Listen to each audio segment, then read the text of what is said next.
The Gospel of Matthew, the second chapter,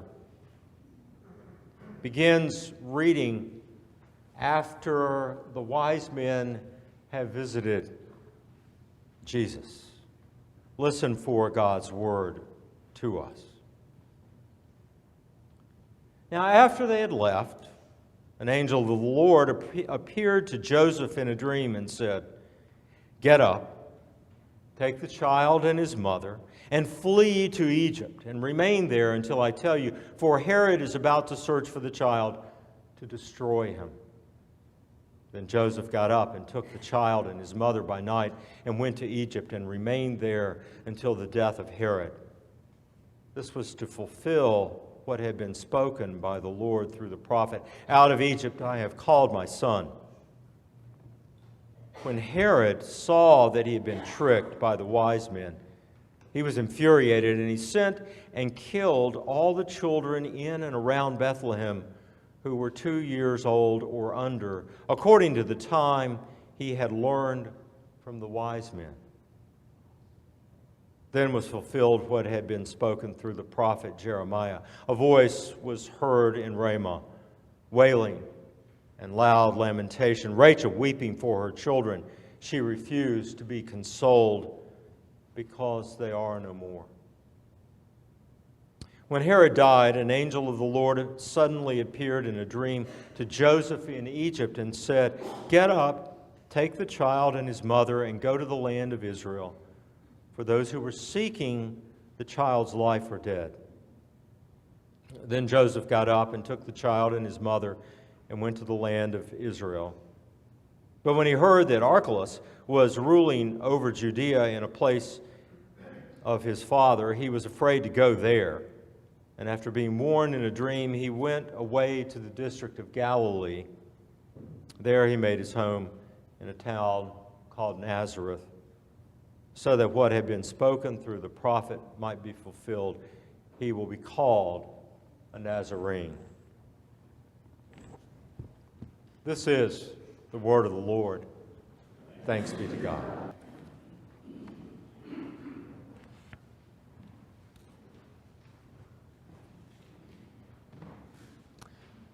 The gospel story today doesn't sound like good news.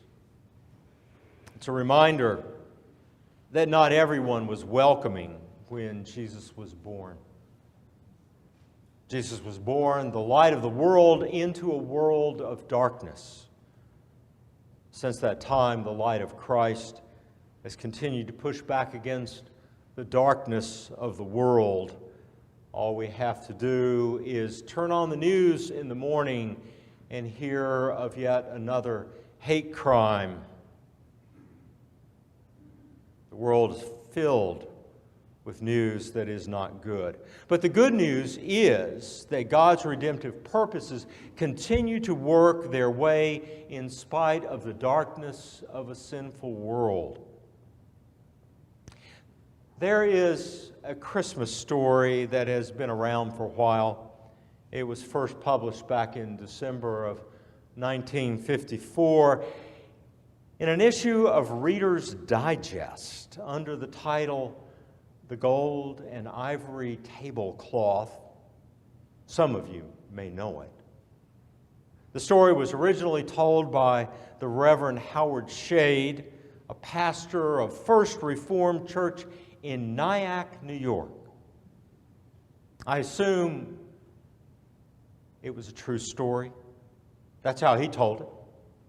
And I want to retell it today the way he told it.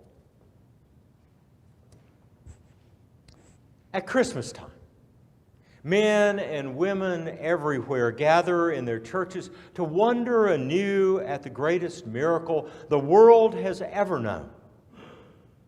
But the story I like to tell is not a miracle. Well, not exactly.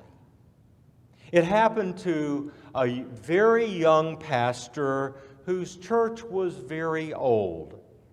Once it had flourished. Famous men had preached from its pulpit, prayed before its altar, Rich and poor alike worshiped there and built it up beautifully. The good days had passed, however, from that section of town. Still, the pastor and his young wife believed in their church. They felt with paint, hammer, and faith they could get it back into shape. So together they went to work. Late in December, a severe storm whipped through the river valley, and the worst blow fell on that little church.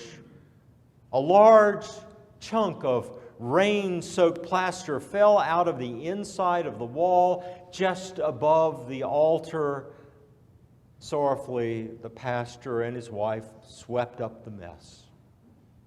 But they couldn't patch the ragged hole. The pastor looked at it and had to remind himself quickly, "Thy will be done."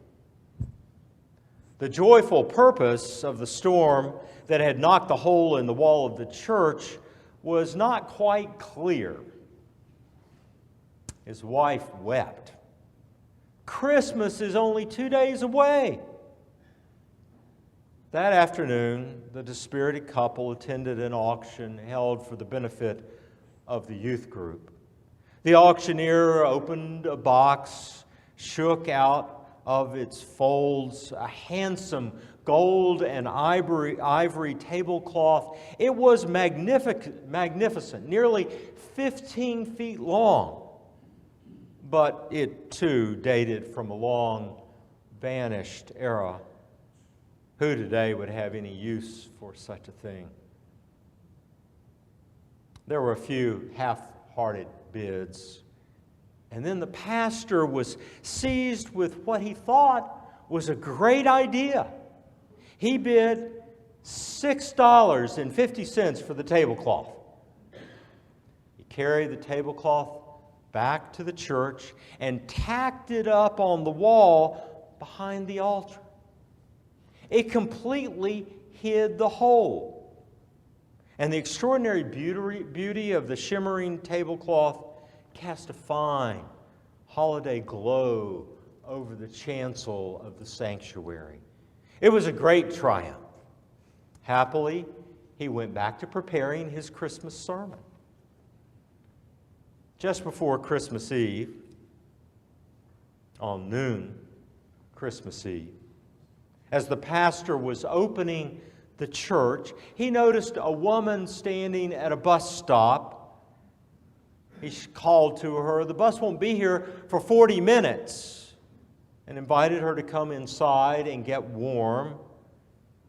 She told him that she was in the city that morning to be interviewed for a job as a governess to the children of one of the wealthy families of the town, but she had been turned down. A war refugee, she had imperfect English. The woman sat down in a pew and chafed her hands and rested, and after a while she dropped her head and prayed. She looked up as the pastor adjusted one last time the gold and ivory tablecloth across the hole. She suddenly rose and walked up the steps of the chancel. She looked at the tablecloth. The pastor smiled and started to tell her about the storm damage and the hole that they were covering up, but she didn't seem to be paying attention to him. She took up a fold of the cloth and rubbed it between her fingers, and she said, "It's mine. It's my banquet cloth." She lifted up a corner and showed the surprised pastor there were initials monogrammed on it. "My husband had this cloth especially made for me in Brussels. There could not be another like it." For the next few minutes, the woman and the pastor talked excitedly. She explained that she was Viennese, that she and her husband had opposed the Nazis and decided to leave the country. They were advised to go separately. Her husband put her on a train for Switzerland. They planned that he would join her as soon as he could arrange to ship their household goods across the border. Only she never saw him again. Later, she heard that he had died in a concentration camp. I've always felt it was my fault, she said, to leave without him. Perhaps these years of wandering have been my punishment. The pastor tried to comfort her, urged her to take the cloth. She refused. She went her way. As the church began to fill on Christmas Eve, it was clear that the cloth was going to be a great success. It had been skillfully designed to look its best in candlelight. After the service, the pastor stood by the doorway. Many people told him that the church looked beautiful.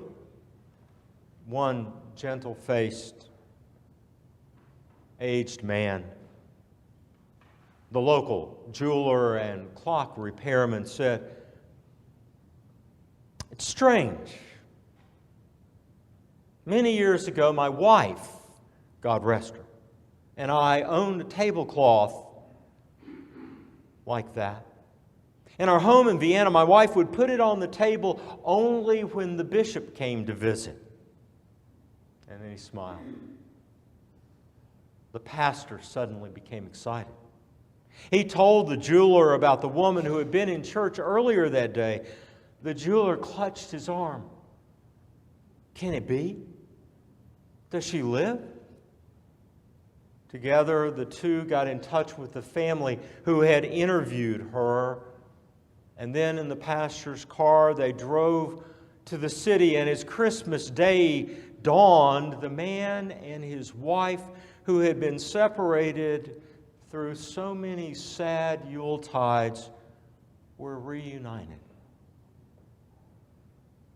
To all who heard the story, the joyful purpose of the storm that knocked a hole in the wall of the church was now quite clear. Of course, some people said it was a miracle, but I think you would agree that it is the season for miracles. And that's how Pastor Shade ended his story. It's a wonderful Christmas story that echoes the themes of Matthew.